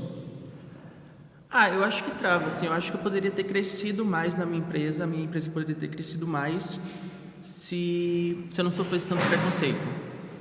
Eu acho que às vezes você ouvia umas coisas, e às vezes são coisas veladas mesmo, sabe? São situações veladas que faz com que a gente não avance. Cara, primeiro eu sinto muito em ouvir isso. Acho que em pleno 2025 a gente ouvir que ainda tem uma situação tão retrógrada como essa, é algo que nem deveria estar em debate, tá? Eu acho que isso é algo que nem deveria existir. Primeiro ponto, tá? Agora, eu discordo do seu ponto de vista, onde você diz que isso trava o seu negócio. Até porque tenho diversos colegas que também são homossexuais e eles prosperam, e tem muitos, inclusive, que são CEOs de grandes redes, e essas redes não param de crescer. Eu não consigo imaginar que, mesmo com essa situação que você passou, e sinto muito por isso, eu lamento em ouvir isso, isso pode estar te travando, tá? Queria que você discorresse um pouco mais aí, por que você acha que isso pode estar te atrapalhando, para eu entender. Não sei, eu acho que é uma questão de gestão mesmo, assim. Eu acho que eles não me respeitam em algumas situações, e aí eu não sei lidar, e talvez por ser mais jovem também, né? Eu tô com 32 anos. E aí fica aquela situação, e aí às vezes rola demissão, aí entra outra pessoa. Eu não estou dizendo que é todo o time, né? Eu estou dizendo que são situações específicas, né? Mas que acaba... Isso, como você disse, tá? A gestão é muito importante. A gente tende a culpar uma situação, e aí isso você precisa, inclusive, tomar um cuidado, para você não estar culpando o agente errado. Porque às vezes a gente tende a colocar a culpa em algo que é fácil. Pela minha orientação, que é algo que, teoricamente, como eu disse lá atrás, não tem que influenciar em nada na sua empresa, eu vou culpar isso por algo que está sendo uma deficiência minha como gestor. Então, isso é algo que você precisa realmente fazer uma autoavaliação. Repensar, né? Exato. Até um dado interessante, tá? Eu estava vendo uma pesquisa essa semana da Nielsen, que é um instituto de pesquisa famoso, que ele colocou que quando eles fizeram uma pesquisa entre empresas que têm uma atuação mais ativa de homossexuais na gestão, que ela é mais inclusiva nesse sentido, os clientes, acima de 60% dos clientes dessa pesquisa disseram que preferem comprar nessas empresas. A gente consegue citar várias empresas aqui que têm essas ações. Inclusive, nessa mesma pesquisa da Nielsen dizia que mais de 70% das empresas hoje já tem algum tipo de ação inclusiva, porque a gente entende que isso pode ser algo histórico, que precisa de uma atenção, só que travar o seu negócio não pode acontecer isso. Então, eu te convido a ter uma autoavaliação sem preconceitos no sentido de, será que é isso mesmo? Não. Avalie você como gestor. Avalie o que você tem hoje de conhecimento para entregar para a sua equipe, o que você já foi atrás realmente no mercado de conhecimento externo para te melhorar como profissional, te melhorar como empreendedor. Não sei a sua história, que é muito curto para a gente entender, mas eu não sei de onde você veio, como que você começou a empreender. Talvez o que está precisando é você parar de culpar um fator externo, que é algo imutável. Ninguém vai mudar essa condição, tá? A orientação é sua e isso daí vai seguir por quanto você achar que isso é o correto. Ninguém vai mudar isso. Só que o mercado, cara, sinceramente, eu não vejo ele te punindo pela sua orientação. Eu acho que é muito mais algo pessoal, é muito mais algo de crescimento profissional que você está precisando focar do que o mercado te punindo. O que você acha?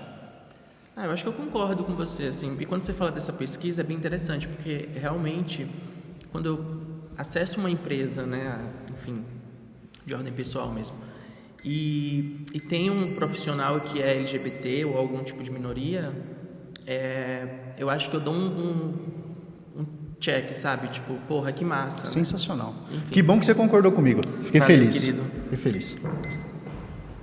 Galera, então foi isso. Desafiamos esse pessoal maravilhoso aqui. Foi um debate realmente rico e eu espero que vocês curtam muito. Compartilhe com todo mundo isso aí, que esse episódio ficou sensacional. Não tem como. Galera, muito obrigado. E agora é a minha vez. Eu sou o Khaled Kurdi, fundador da HS Marketing, maior assessoria de marketing para restaurantes do país. E promovemos esse quadro justamente para gerar comunicação e falar de tópicos muito importantes para o crescimento e prosperidade do nosso segmento. A criminalidade não é um obstáculo para o empresário hoje. Concorda ou discorda? Quem concorda, discorda? Acho que é um senso comum. Alguém concorda? Vem para cá, por favor, irmão. Vamos falar desse tema aí. Primeiramente, conta pra galera o que aconteceu nessa pizzaria essa madrugada. Bom, essa madrugada entraram na pizzaria por um espacinho que tinha, quebraram um vidro e tentaram roubar a pizzaria, mas a gente não mantém caixa lá, a gente não mantém nada, roubaram o celular, roubaram umas peças de computador, roubaram um Black Label, roubaram uma Nutella e foi embora. Roubaram a Nutella? Nutella. Cada um tinha o que roubar. Dizem que Nutella tá valendo ouro, né? Tá valendo ouro. O que não... Até ovo vale ouro no Brasil hoje em dia. Foi basicamente isso. E, Ale, explica um pouco para mim o que você discorda. A segurança hoje, você tem um espaço, se é um delivery é uma coisa, você tem espaço físico, você tem que garantir a segurança para o teu próprio cliente. Tá. Isso é um custo brutal. Então hoje a gente mantém o segurança armado na porta da pizzaria, custando, é o meu maior custo, o maior custo que eu tenho hoje é o meu segurança, que é maior que é meu aluguel. Fala em dinheiro aí pra gente. Quanto você gasta com isso aí por mês? 11 mil reais, cara. Para ter o segurança armado na porta da pizzaria. Então 11 mil reais ali era para ser lucro no seu bolso se o governo fizesse a sua função. Sim, se o governo fizesse um pedaço da função dele, que não faz função em lugar nenhum, né? Não dá crédito para empresário, não ajuda a gente em instante algum, e segurança também. E a segurança não se baseia só no cara que vem, né? Quem foi o cara que entrou e roubou a gente? A gente já descobriu quem foi, era um ex-funcionário. Tá? E a gente já foi assaltado lá 2 vezes, pessoas entrando e armando, demoram 45 segundos, levam tudo e vão embora. Depois disso a gente passou a investir em segurança. Então, para a gente é um problema. Mas eu acho que a segurança ela entra em outros pedaços também no negócio. Existe também... A gente tem que legitimar a verdade dentro do seu business, né? Quando você compra 1000 caixas de um cara, não é que é segurança, mas a segurança entra na honestidade da pessoa também. Legal. O cara te entrega 950 caixas. O povo tem caixas. Que fazer a parte dele também. Sim, a gente pega lá, o cara te vende 1000 caixas, o cara te entrega 950. O cara te vende 5 quilos, te entrega 4,7 kg. Não entra como segurança a palavra das pessoas. A gente tem que estar seguro de estar comprando certo para saber o que vende. Você vai pegar seu CMV final, você fala o que está errado. Muitas vezes você está sendo enganado ali no seu próprio business. Isso acontece muito, mas muito. E é impossível você conferir tudo na hora das entregas. Então, essa parte de segurança é importantíssima para qualquer business. E Ale, você sente que nos últimos tempos a criminalidade, enfim, tem aumentado? Você sente que a segurança está diminuindo? Por que eu pergunto isso, tá?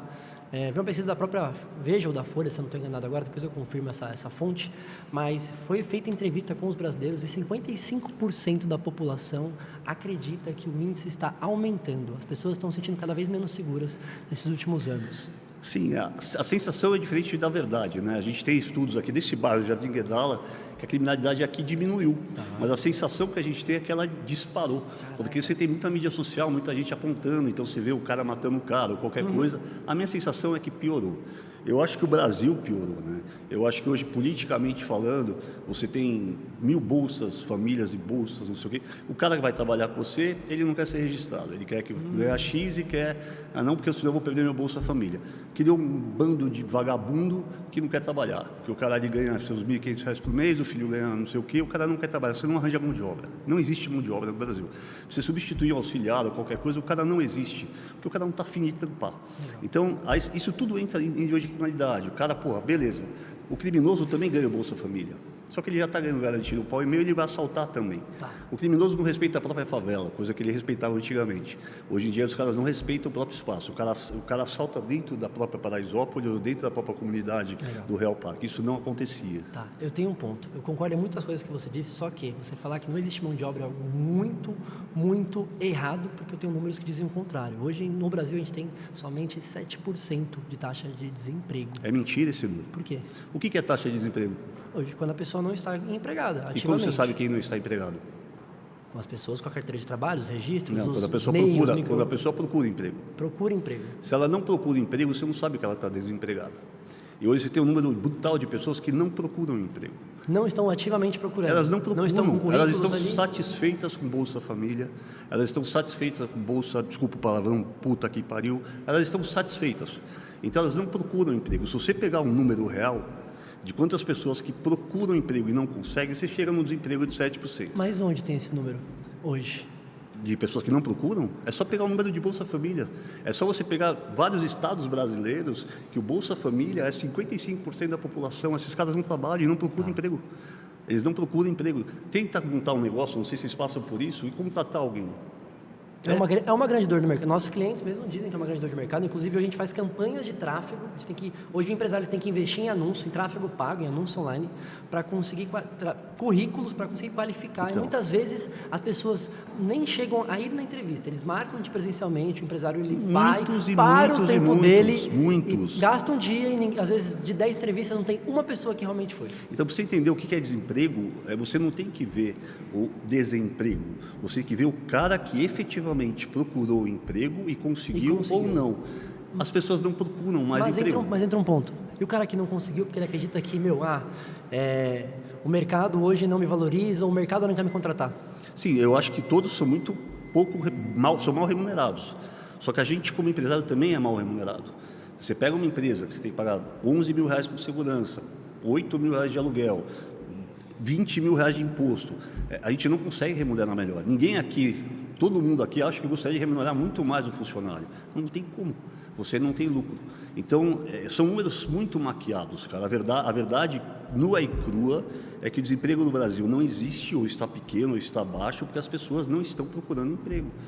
Na minha época, eu tenho 54 anos. Totalmente acomodadas. São totalmente acomodadas. A gente encerrou, já que a gente vai ter a última pauta. Eu quero que depois você, como empresário, tire um pouco dessa tua dor. Você acabou de passar por uma situação que muitas pessoas passaram, clientes nossos passaram. Nenhum empresário merece passar por isso. Depois eu quero que você olhe para aquela tela, passe um recado para aquela pessoa que está passando, para fortalecer, para incentivar ela realmente a empreender. Porque muitas vezes empreender é dolorido, porque você sofre. Então, fui assaltado, estou acostumado. É uma sensação horrorosa, né? Parece que isso faz parte do nosso dia a dia. Eu ando com carro blindado, porque eu moro aqui no Morumbi, que é um espaço perigoso, que é outro absurdo de vida. Então, você tem que gastar 100 mil reais numa blindagem num carro para andar. E a sua empresa tem que se blindar também. Então, a gente se blinda desde a contratação de funcionário até a empresa estar fechada ou com segurança na porta ou lacrada ou assim que seja. Então, também não desestimulo a empreender, que não existe nada melhor que empreender, mas com tempo para isso. Você tem que dedicar 100% do tempo para saber empreender. Boa, obrigado. Né? Valeu. Você culpa o marketing pelos seus problemas, mas a verdade é que seu ego não permite aceitar que a sua operação é ruim.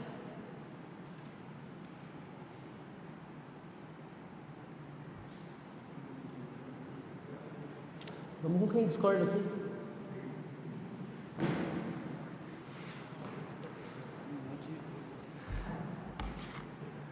Beleza? Certinho. Renato. Falou bastante aí, Renato. Já falei bastante. Eu virei personagem principal aqui no negócio. Tá discordando, a gente quer entender o porquê, né? Então, pra mim era muito claro esse concordar aí. O nosso produto, a nossa empresa vende um bom produto. Tá. Então aí eu acredito que não seja só pela questão do marketing, mas também entre outros assuntos ali, as indicações, as outras coisas que incluem a venda em si. Tá. Então eu acho que não é o ego, não é sobre ego, não é sobre marketing. Eu acho que deve ser algo entre essas coisas aí. Tá, vamos lá. Hoje você falou que você entrega um bom produto. Qual que é a sua nota de avaliação no iFood? Hoje o meu iFood não é meu principal veiculador de venda, né? Eu tenho o nosso aplicativo próprio. Nossa nota lá é alta, é uma nota 4.9. Tá. Né? No Google, minha nota é 4.8. Tá. Né? Então, eu me baseio entre esses números. Legal. Aí. Como eu falei, o nosso foco não é iFood. Qual o seu volume de pedidos hoje, mês? Mês eu tenho 350 pedidos no sushi, Legal. fora hambúrguer. Tá, legal. 350 pedidos, primo, é um número hoje no mercado, de acordo com os clientes que também eu atendo, de volume muito grande, é um volume baixo em si. Então, quando você tem um volume mais baixo, é muito difícil de você errar, porque quando você erra, você perde um cliente. Quando um cliente grande, como o McDonald's, enfim, erram, eles têm um volume gigantesco de pedidos e acabam nem sentindo tanto. No teu caso, a operação ela é muito mais dependente de você. Então, o começo de um projeto, ele precisa muito mais de você precisa acertar. Hoje ainda tem um dado que diz que para você conquistar um cliente novo, custa 5 a 7 vezes mais caro do que você fazer um cliente que já é seu recomprar. Então, se eu trago um cliente através de tráfego pago, qualquer canal que seja, e ele pede a primeira vez seu cardápio próprio, e ele tem uma experiência negativa, dificilmente ele vai comprar novamente e com certeza vai ser um cara que vai falar mal de você. Um comentário no Google, no iFood dele próprio, no teu Instagram que vai acontecer, vai te prejudicar muito. Então, hoje, o que eu acho que é o problema? O problema não é você culpar o marketing. Acredito que nós temos que nos unir em relação a isso. E o grande problema está onde? Está onde a gente não consegue atender aquele cliente e sanar aquela reclamação. Por que a pessoa vai reclamar na rede social? Porque ela vai no Google, vai lá sei lá onde, e as pessoas apagam os comentários do cliente, não chamam o cliente, não tem um atendimento ao cliente. Então, acho que a dor não é errar, mas sim assumir o pós-venda. O pós-venda hoje, acho que é o maior gargalo do mercado de bares e restaurantes. Eu falo muito para meus clientes, você deveria ter alguém dedicado para fazer o suporte. Ele, mas eu vou pagar mais R$1.500, mais R$2.000, já tenho tantos custos, eu lucro pouco. Mas é algo essencial, realmente tem que ser visto como investimento. O que você acha a respeito? Você tem alguém hoje que faz essa parte no teu restaurante? Não, eu geralmente quando acontece algo parecido, eu mesmo, ou eu e minha esposa, a gente faz, né? A gente sempre tenta conversar, Ela é sua sócia? entender. Sim. Tá, legal. A gente sempre tenta conversar, entender, converter a situação, né? Claro, em prol da nossa empresa. E você não está maior hoje ainda por quê? Hoje eu acredito que seja por questão de montar uma equipe, né? Seria montar a equipe, definir cultura, processos. Então é interno, não é o marketing que é o externo? Não, eu acho que ainda não. Tá, então o problema maior não é o marketing. É como dizem, né? Às vezes é o problema bom, né? Ele pode se tornar um problema bom. Então, eu acho que não é o ponto que ele traz problema, né? Mas vai muito da crença que. Não, que então a gente está em concordância aqui, você não está discordando, não. não é mais a questão do ego a ali, né? plaquinha meia-meia. Mais a questão do ego, a questão do ego ali que te pegou. Mas eu te digo, eu já vi grandes empresas quebrarem por questão de ego. Inclusive, minha própria família enriqueceu e tudo, só que o ego não permitiu eles reconhecerem os próprios erros e quebraram. Então, acredito que o ego é o maior vilão do empresário, não só do empresário como um todo. Sim, com certeza. Eu vim de uma empresa que eu também acho que ocorre muito isso aí, a questão do ego, né? Porque não é só o ego em questão do cliente, mas o ego em questão do time que joga junto, né? Se você não estiver junto em unidade todo mundo, o negócio Unidade e linguagem, para mim, é a chave do sucesso para a sua empresa, seja qual nicho for, prosperar. Pô, eu acho que, assim, da empresa onde eu vim, né, que eu decidi empreender, eu acho que o meu antigo chefe, ele não prosperou mais por conta disso, por conta de ego, porque ele poderia, os funcionários que ele perdeu, ele poderia ter juntado junto com ele e ter sido bem maior do que ele é hoje. Em meio a caos, hoje em dia, a gente fala da questão do problema de mão de obra, profissionalização, enfim, em vez de você descartar alguém, a minha grande angústia com o dono de restaurante é a seguinte: por que você não foca em treinar essa pessoa? E ajudar essa pessoa a evoluir. Entender o que está acontecendo. É isso, papai. Tamo junto. Valeu. Abraço. Então, só por preço não cresce. Preço baixo, cresce. Eita. Vamos ver. Concorda? Todo mundo concordando aí? Todo mundo concordando? Ô primo, vamos falar aqui. Chega aí.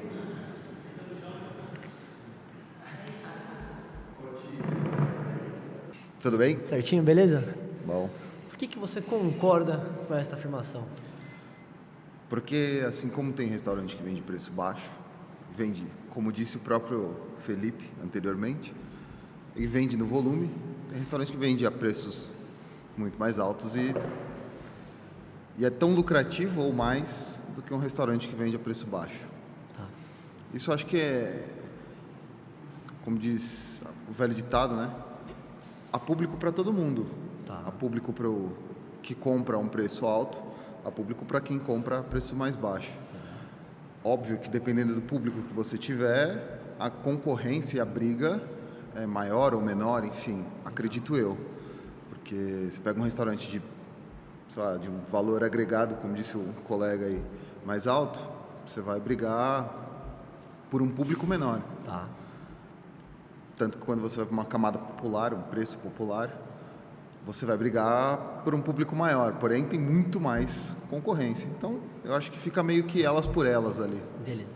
Mas você acredita que mesmo nesse público maior, em que costumam ser produtos mais para um povão, você acredita que a única forma do cara se diferenciar é o preço? Preço talvez seja o primeiro atrativo. Atrativo do público, beleza. Ok. Primeiro atrativo. Quantas e quantas vezes, acredito que a imensa maioria aqui abriu o seu aplicativo, o seu marketplace favorito, e olhou e falou, pô, gostei desse aqui, não gostei desse aqui, mas esse aqui não parece ter ele não entrega o preço. Ou seja, a pessoa, na verdade, ela não consegue diferenciar o que é preço e o que é valor. Legal. Essa é a questão. E olha aqui, ele fala assim, esse preço não condiz com o que eu estou, com o valor que tem ali. Entendeu? Eu não sei se eu me fiz claro. E quem é o culpado por isso? Pelo público não ter a noção de ter a diferença de preço para valor? Você acha que é a educação da pessoa? É a condição que ela está hoje? Não, eu acho que é... Cara, eu vou te falar uma coisa. Para qualquer negócio que você for fazer... Pode tirar do coração. Para qualquer pessoa... Para qualquer pessoa, a responsabilidade é de si. Você tem um negócio? Tenho, legal, bacana. Aprenda sobre o seu negócio. Eu estava conversando com o Habib agora há pouco. Esse é chato, hein? E tava falando, ele falou assim, pô, você não discordou de nada? Eu falei assim, cara, é que tudo que vocês estão falando para mim faz sentido. É o que eu sempre discuti, o que eu sempre briguei. Isso é bom ver que a gente também tem sinergia. O pessoal espera uma briga, mas muitas vezes são pontos que nós temos em comum, só que nunca são comunicados. O que eu acho que assim, a pessoa tem que ter a humildade, às vezes, de dar um passo para trás e falar, peraí, será mesmo que isso que eu estou fazendo é o correto? Ou como nós estamos falando aqui sobre preço e valor. Pô, será que eu estou mesmo entregando valor para o preço que eu estou cobrando? Será que eu estou entregando aquilo que eu estou realmente querendo? Então, você tem que, às vezes... É difícil, não estou falando que é fácil, não. A pessoa tem que sair de dentro da operação ou de dentro do furacão e olhar para fora, Legal. Sabe? Olhar por fora, como um terceiro. Você, depois de olhar por fora, a sua operação hoje, ela busca diferenciação por preço ou valor? A minha operação é um problema... O problema é outro, eu acredito, o problema é outro. É interno, eu sei que é interno, mas é porque envolve outras variáveis. Legal. Entendeu? E o seu cliente consegue ver valor no seu produto? Eu tenho... Como o próprio Felipe falou, a gente às vezes tem que ter mais de uma marca. Uma marca, eu acredito que eu consigo entregar esse valor. O cliente consegue enxergar. Mas é proposital? Ou foi um erro de comunicação na marca? A princípio, eu acredito que foi proposital. Mas hoje eu acho que foi mais um tropeço que deu certo. Sabe? Show. Aquela... Pô, mirei no papagaio e acertei no cachorro. Sabe Legal. como que é? Então... Tem que começar, né? Feito é melhor que perfeito, né? Sim, exatamente. Concordo perfeitamente com isso. Pra você ter uma ideia, a minha empresa começou com o nome errado. Meu primeiro cliente viu o nome do grupo e falou que eu escrevi errado. Você acredita nisso? Acontece. A gente escreveu assessoria com C. Assessoria são com 2 S. Viu? Meu primeiro cliente. Então é isso, feito é melhor que perfeito. Legal, estamos em conexão, estamos em harmonia. O que você falaria para quem está assistindo, que é dono de restaurante e está querendo baratear, porque acha que ninguém consegue ver valor no produto dele, porque ele viu que o concorrente abaixou o preço, ele quer a primeira coisa a fazer, abaixar o preço. Ponha no custo. Faça tudo o que você puder e o que você não puder para saber e mensurar tudo o que você gasta e o que você não gasta. Legal. Se você vai gastar 10 ou 20, não importa, tem que estar dentro do custo. Só não tenha prejuízo. E Tá tem que lucrar, né? Não adianta trocar figurinha, né? Não, porque se estiver dentro do custo, você consegue achar o preço certo. Top demais. Tamo junto. Obrigado. Bora.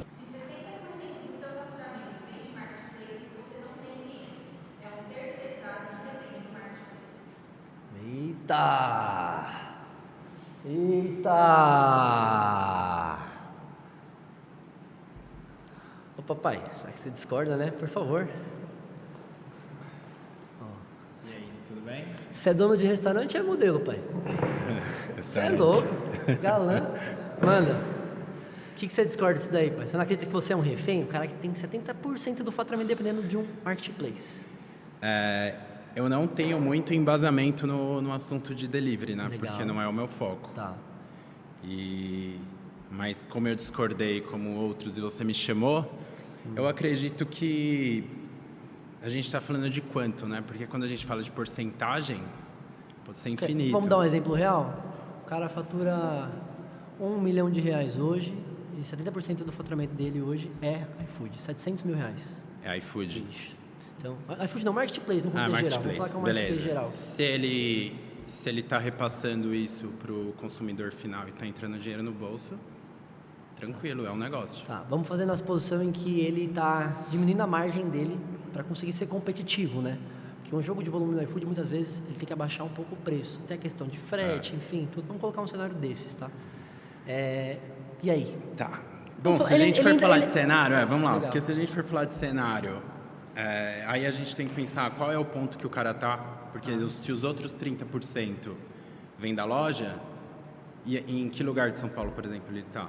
Tá no centro de São Paulo. Centro de São Paulo, com aluguel X e tal, aí é Delivery, aquilo lá. forte. A gente vai... Depende de delivery ali, ó. Delivery forte. Cara, é um negócio. Na minha opinião, né? Como eu te falei, eu não tenho muito... É bom ter essa perspectiva. Mas eu acredito que seja um negócio. Eu não entraria, mas é um negócio. Vou te trazer um cenário, tá? vamos lá. Eu sou o dono de restaurante nesse caso. E por algum acaso, tá? Hoje é uma sexta-feira que poca de pedido de delivery, centrão de São Paulo, cheio de motoboy ali para entregar. De repente, sai do ar o meu marketplace. Eu ia faturar ali uns 30, 40 mil reais naquele período. Era o dinheiro que provavelmente ia pagar o meu aluguel na segunda-feira. Saiu do ar, tive um problema. E aí? Eu não tenho um canal próprio, por exemplo. Enfim. Então, mas, e aí? pô, você falou um número importante. Você deixou de ganhar 30, 40 mil naquela noite. Isso. E aí? Então, pô, mas 30, 40 mil naquela noite, até agora você ainda não teve algum outro caminho? Até agora você não tem um... Sabe, você já tem que ter preparado isso antes de acontecer isso. Não é isso, mas o cara que hoje ele tá visando que nunca vai cair. Aquilo lá ele tá garantido. Então, mas ele já começa errado aí, né? Então, ele já, aí, se ele tem todo esse volume, ele tem demanda para ter ponto. ali um motoca próprio, enfim. Legal. E aí Legal. vai, Não depende do eu acho marketplace. Legal. Exato. Mas vamos lá. Aconteceu recentemente, agora tá vindo vários marketplaces para cá. Tá chegando 99, Cat. Você ficou sabendo que foram desligados vários estabelecimentos do iFood? Os que quebraram a cláusula de no compete com o iFood, foram para os outros marketplaces? Ficou sabendo disso? Fiquei sabendo, mas ainda não Deu vários ninguém, BO aí. Teve vários restaurantes que, tinham um volume alto de pedidos, foram desligados. Saiu do ar. E aí aconteceu o quê? Os clientes finais estavam, não consigo pedir e tal, até você comunicar que é outro canal, isso, aquilo. Meu irmão, já era, se lascou. Fechou, tive clientes meus que fecharam a semana no vermelho, tiveram que pegar capital de giro para pagar a mão de obra, enfim. Então, nesse caso, irmão, por isso que eu acho que é muito arriscado você colocar mais de 50% da tua operação dependendo de um único marketplace, cara. Eu acho muito, muito arriscado. Porque se amanhã ele decidir também, visando construção de monopólio, hoje o iFood detém 80% do nosso mercado, 80% o iFood detém. Vamos supor que amanhã o iFood não te quer mais lá, ele te desliga, sem razão, sem motivo. Você fica de mãos atadas, irmão. Tá? Estou dando o iFood, mas pode ser qualquer outro marketplace. Acho que a principal questão é o monopólio. Para mim, a vinda desse marketplace que estão vindo agora é muito bom para o nosso mercado como um todo, porque não tem uma dominância. Eu acho que fica mais igual. Existe uma meritocracia envolvida tudo também. que tem concorrência, né? É isso. Beneficia o mercado, beneficia o mercado como um todo. Legal. Exatamente. Bacana. Bom tópico. Acho que a gente conseguiu entrar em pontos em harmonia aí. Fechou. E você vai ter agora delivery forte? Vai focar no delivery? Não. Não? Não quer? Ainda não. Talvez um dia, né? Uma operação só para isso. Legal. Mas hoje você não quer por quê? Hoje eu não... Porque, cara, eu gosto de pessoas, eu gosto de... Sabe? Eu tô focando a minha energia ainda na experiência do cliente, mas não... O delivery tá lá. Então, assim, mas choveu, tal, só não é meu foco, Mas... É mais uma saída ali para o momento... Exato, para manter também visibilidade, né? O delivery, ele consegue me... eu consigo entregar em lugares que cliente nunca ia saber quem eu sou, não ia provar o meu produto, então... Você não acha que você não estar focando no delivery hoje, enquanto você foca na tua operação, você está deixando muito dinheiro na mesa? Com certeza, só que aí a gente entra no que eu estava falando com o Felipe. Minha estrutura hoje... Tadinho, irmão, tamo junto. Valeu, até mais. Valeu.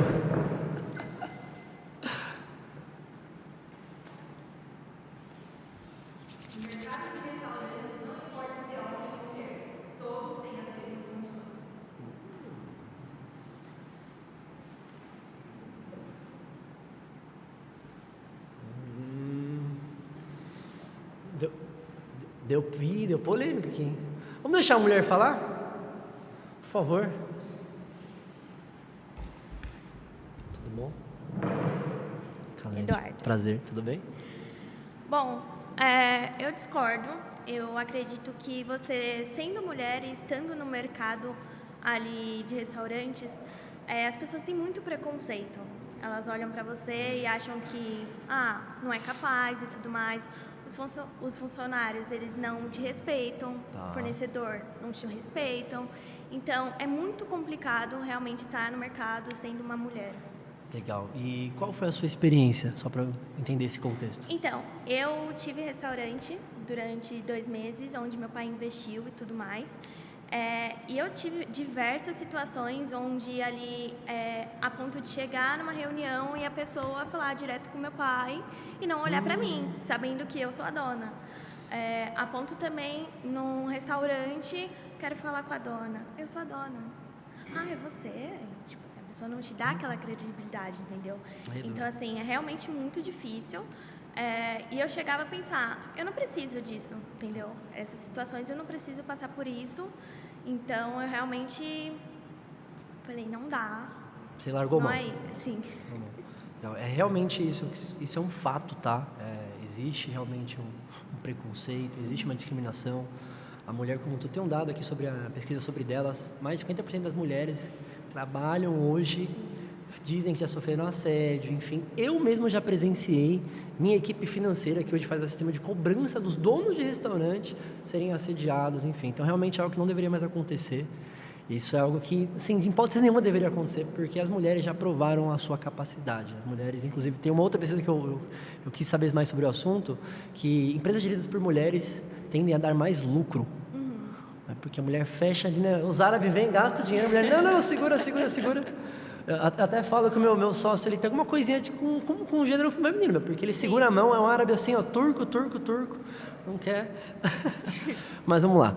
Então eu concordo em pautas com isso, só que você desistir disso, porque achar que realmente o mercado não permite mulher liderar, enfim, você deveria enfrentar isso. Pelo que eu vi aqui, você foi muito passivo em relação a isso. Eu acho que toda mulher tem que enfrentar. Khaled, caramba, sério? Sim, a gente tem que enfrentar, porque se a gente deixar isso em omissão, a gente não vai conseguir evoluir esse cenário. Então eu hoje tenho clientes, mulheres, empresárias fodas, que passaram por situações difíceis também, mas elas se colocaram à frente e resolveram. Sim. E hoje são muito admiradas no mercado, inclusive elas inspiram outras mulheres a empreenderem. Afinal, hoje no nosso mercado, em relação a chefes, 33% são mulheres, só que os cargos de liderança são menores. Então, realmente não é igual. Eu também, assim como você, discordo disso. Sim, a mulher, querendo ou não, ela fica vulnerável. Isso. Mas eu não discordo que é possível. Sim. Você ficou quantos dias em operação? Cara, eu fiquei 1 mês, assim, mas foi bem conturbado. A ponto de falar, não quero. Porque, assim, as pessoas realmente acham que você não é capaz. Realmente, você é dona? Por quê? Como? Mas você não ficou com vontade de confrontar e provar o contrário? Fiquei, mas ao mesmo tempo eu quero ir para um outro caminho. Eu acho que tem outras possibilidades ali e são coisas que não preciso, sabe? Não precisa passar por isso. Não precisa. Legal. Hoje em dia meu pai toca o restaurante e tudo mais Mas e para a mulher guerreira lá, que não tem outra opção? O que você faria nesse caso, se fosse essa mulher? Bom, se eu não tivesse outra alternativa, tenho que lutar, tenho que ser forte, mostrar que sim, sou capaz, eu tô ali, eu vou vencer, eu consigo. E não é porque eu sou mulher que você tem que me rebaixar ou achar que eu não sou capaz. É isso, essa postura. Ninguém é melhor do que ninguém. E ir pra frente. É isso. Com essa causa toda, eu acredito, eu não sei se tem, mas eu acredito que não tenha uma associação, um grupo de empresárias donas de restaurante desse mercado. Eu vou chamar clientes minhas depois daqui para promover a iniciação dessa iniciativa. Sim. Porque eu até acho que é algo muito importante. participei de um grupo de empresárias Geral. que a gente fazia, empresárias Legal. em geral, que a gente fazia reuniões Sobre. semestrais e tudo mais, a gente se juntava, ia almoçar, se conhecia, cada um contava um pouco da sua história. E é muito legal, porque você vê, você se une e fala assim, cara, que legal, você passou por isso, eu passei por aquilo, você então tem essa conexão com outras mulheres e vê que tem outras empresárias e cada dia mais mulheres Fortalece. empoderadas. Legal demais. Meu, demais, Eduardo. Top. E próxima experiência que tiver, vai firme, não fique com receio. O mercado precisa do poder da mulher, da força da mulher. Porque os homens são muito bagunçados. Concordo.